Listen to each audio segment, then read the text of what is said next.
Chronic otitis media. Otitis media is the infection and inflammation of the middle ear. The chronic means that is the chronic inflammation of the middle ear that lasts greater than 3 months. When this inflammation lasts then greater than 3 months, so this is the chronic inflammation, and this occurs in the middle ear that is called otitis media. The causes are the poor socioeconomic status and poor nutrition. This causes the chronic otitis media. This is the chronic inflammation of the middle ear. The chronic otitis media with effusion, they are the middle ear infection and inflammation of chronic causes. Fluid contains in the middle ear, but the tympanic membrane does not involve. Other types is the chronic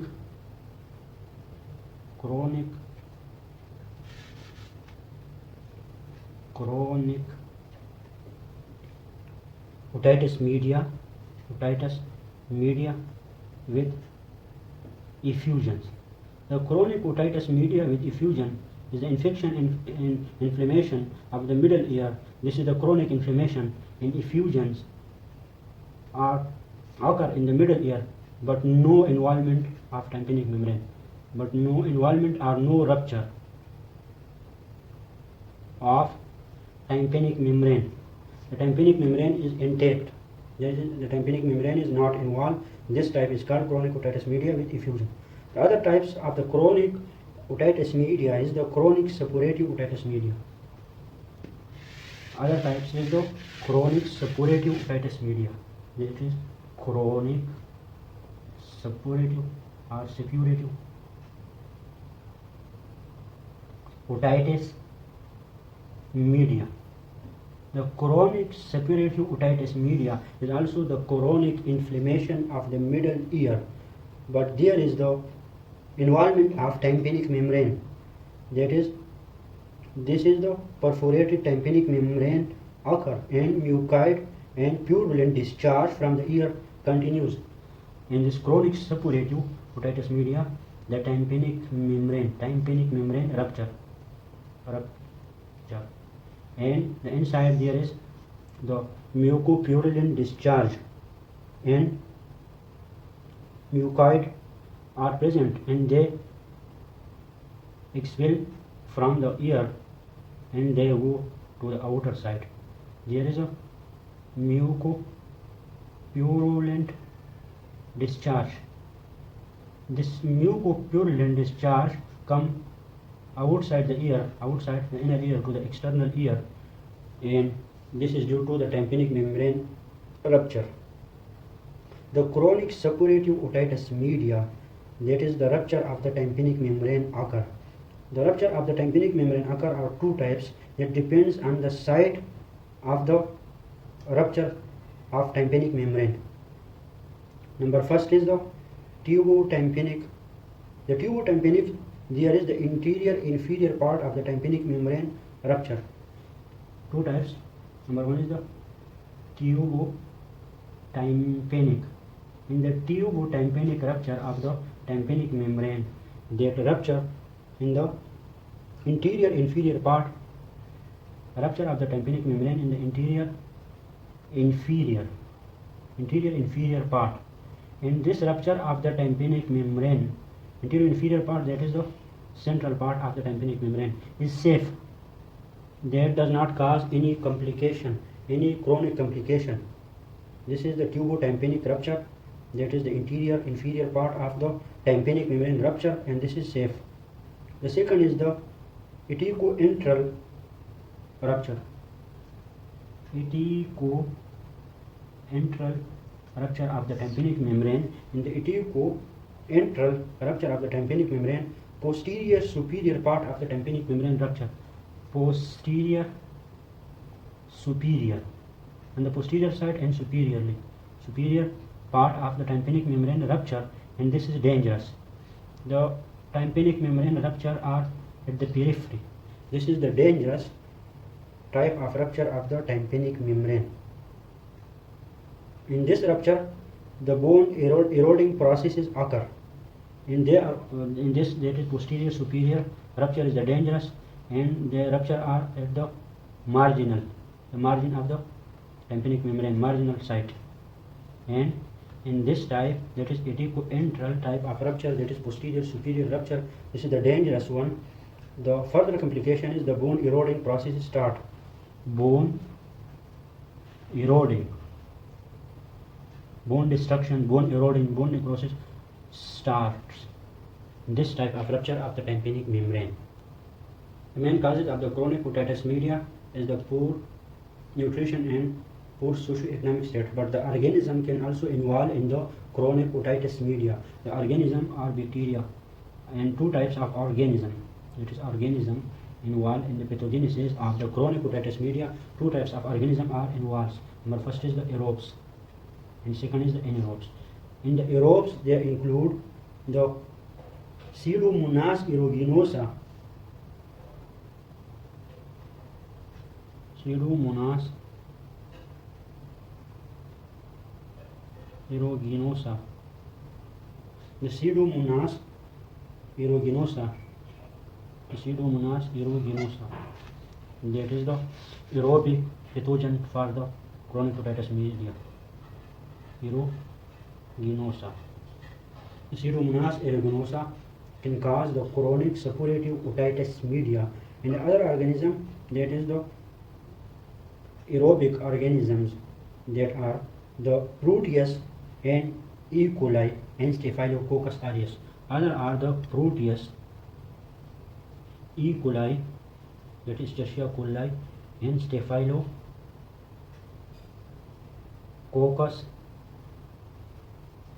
aureus, that can also cause the chronic otitis media, that is Proteus, E. coli, and Staphylococcus aureus can also cause the chronic otitis media. The anaerobic organisms also cause the chronic otitis media. In the anaerobic organisms include Bacteroides fragilis and anaerobic streptococci. The anaerobic includes the Bacteroides fragilis, Bacteroides fragilis, and anaerobic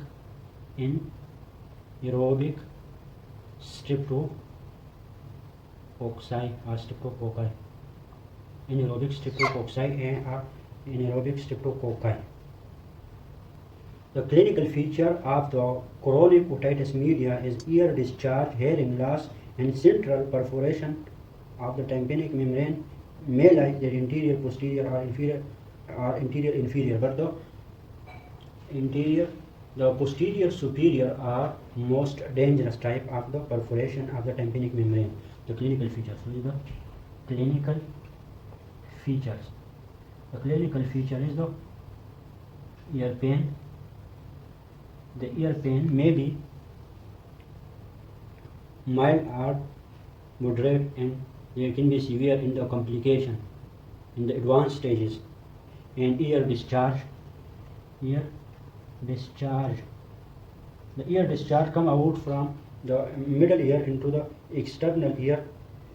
The discharge appear mostly at the time of the upper respiratory tract infection, or when the man or patient is diving, that is accidental entry of water occur into the ear. The discharge occur. The discharge mostly occur at the time of the upper respiratory tract infection, or when water enter to ear. So this ear discharge occur mostly at this time. The hearing loss also occur. Hearing loss, but the hearing loss is mild, that mostly not exceeds 50 decibels. That is less than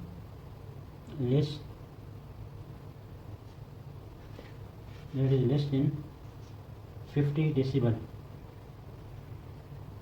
50 decibel. This is not occur more than the 50 decibel in most of the time. 50 decibel. D is small. Other causes, the clinical features of the otitis media, that is chronic otitis media, is the perforation of the tympanic membrane. Perforation of tympanic membrane. In the otoscopy, we see the tympanic membrane are perforated. Two types of perforation are mainly, that is the interior, inferior, that is rarely occur, and less dangerous, that are safe, and other is a posterior, superior, that are dangerous. One, the posterior, superior are mostly occur in the chronic otitis media. The complication of the chronic otitis media. In most cases, the complication of chronic otitis media occur when there is cholesteatoma associated. When there is association of cholesteatoma,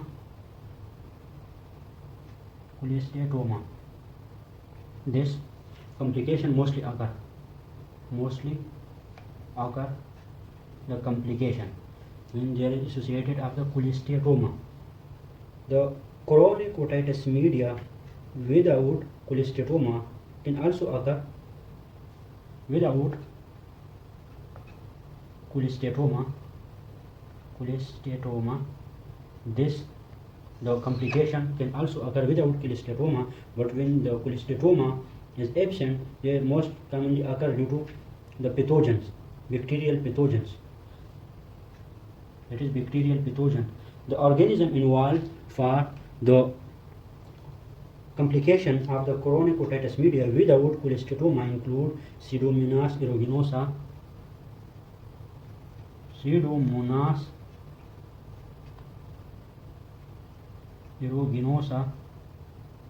70% of the cases. Mostly when there is absent cholesteatoma, the Pseudomonas aeruginosa are the cause for the complication of the chronic otitis media. And the second number is the Staphylococcus aureus. Second pathogen is the Staph aureus or Staphylococcus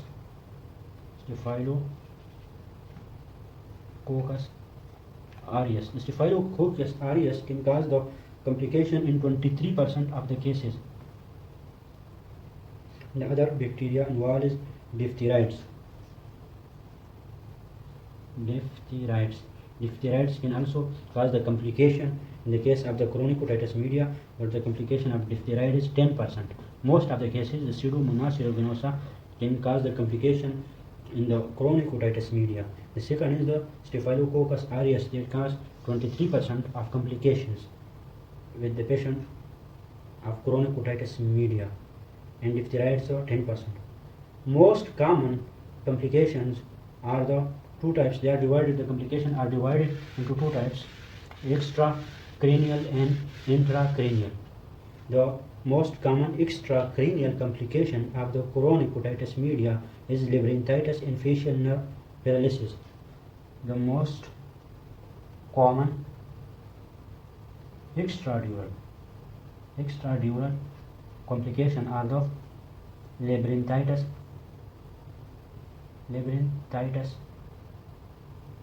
and facial nerve paralysis. The labyrinthitis and facial nerve paralysis are the two most common complications of extradural type. Other complications of extradural type can also occur. They include acute mastitis.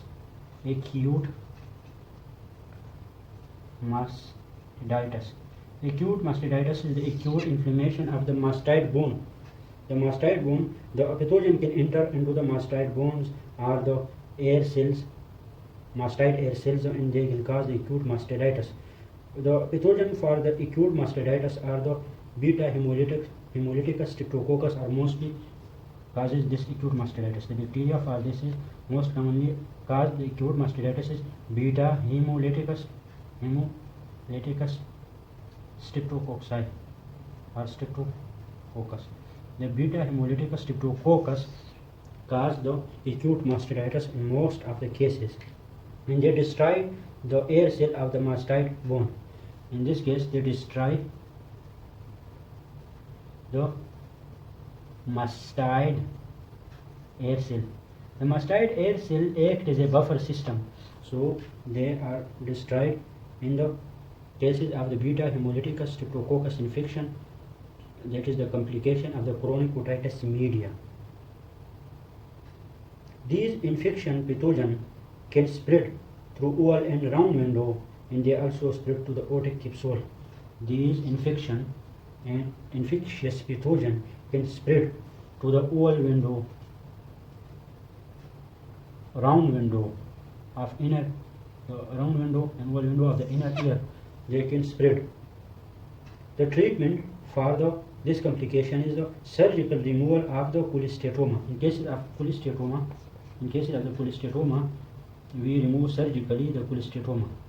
Surgical removal of cholesteatoma.